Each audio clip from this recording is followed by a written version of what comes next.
আসসালামু আলাইকুম। নিয়ে এলাম নতুন একটি রেসিপি। আজকে দেখাবো কিভাবে ডাঁটা, বেগুন, আলু দিয়ে মাছ রান্না করবেন।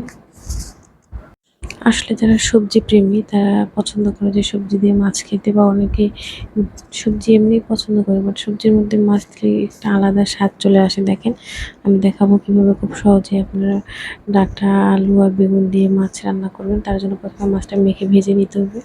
আসলে আপনারা যেরকম ভাজি খেতে পছন্দ করেন ঠিক সেরকম ভাজি করে নেবেন মাছটা। আমি হালকা করে ভেজে নিলাম। তো এই তেলের মধ্যেই দিয়ে দিব পেঁয়াজ কুচি। পেঁয়াজ কুচিটা হালকা একটু ব্রাউন হওয়ার আগে আমি দিয়ে দিলাম মশলা, আদা রসুন জিরা বাটা। আসলে যারা আদা রসুন জিরা বাটা খান না তারা দিবেন না, যে বাটাটা খান শুধু সেটাই দিবেন। আমি আসলে আদা রসুন জিরা বাটা একসঙ্গে মিক্স করে ডিপে রেখে দিই, ওটাই তরকারিতে ব্যবহার করি। যাই হোক, আদা রসুন বাটা দেওয়ার পরে যে হালকা করে একটু নেড়ে দিতে হবে। এর মধ্যে এখন গুঁড়ো মশলাগুলো অ্যাড করতে হবে। দিয়ে দিলাম মরিচ গুঁড়ো, হলুদ গুঁড়ো, আর দিয়ে দেবো লবণ। এরপর এটাকে হালকা একটু ভেজে নিব। এর মধ্যে অ্যাড করে দিব সবজিটা আসলে মশলার মধ্যে ভেজে নিতে হবে, কষিয়ে নিতে হবে যাকে বলে। সবজিটা একটু হালকা করে সিদ্ধ হয়ে আসা পর্যন্ত কষাইতে হবে, এর মধ্যে পানি দেওয়া যাবে না। আসলে পানি দিলে স্বাদ লাগবে না, এই তেলের মধ্যে কষিয়ে নিতে হবে। দেখেন সাইডে দিয়ে তেলটা উঠে এসেছে, এই তেলের মধ্যে আপনারাও কষিয়ে নেওয়ার চেষ্টা করবেন।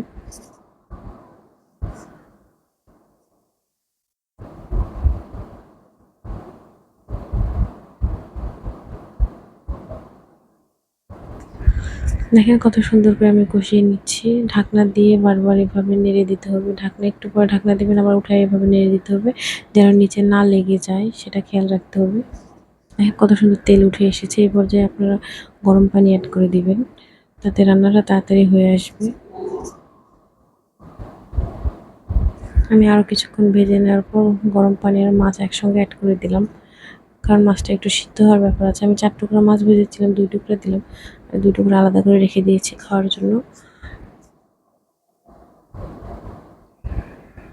দেখেন এই পর্যায়ে গরম পানি দেওয়ার কারণে কত সহজেই তাড়াতাড়ি হয়ে যাবে তরকারিটা। দেখেন এই যে কত সুন্দর করে পানিটা ফুটছে। এই পর্যায়ে ঢাকনা দিয়ে ঢেকে রাখতে হবে। আমি ঢাকনা উঠিয়ে বারবার করে নেড়ে দিচ্ছিলাম। আসলে ঢাকনা দিয়ে রাখবেন আপনারা। দেখেন সবজিটা হয়ে গিয়েছে, কত টেস্টি ছিল আসলে কি বলবো। আপনারা এভাবে ডাঁটা, আলু আর বেগুন দিয়ে রান্না করে দেখবেন, অনেক টেস্ট লাগে খেতে।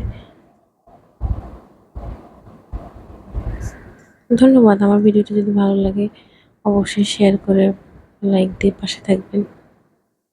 ধন্যবাদ। আল্লাহ হাফেজ। পরবর্তীতে আরেকটি ভিডিওতে দেখা হবে ইনশাআল্লাহ।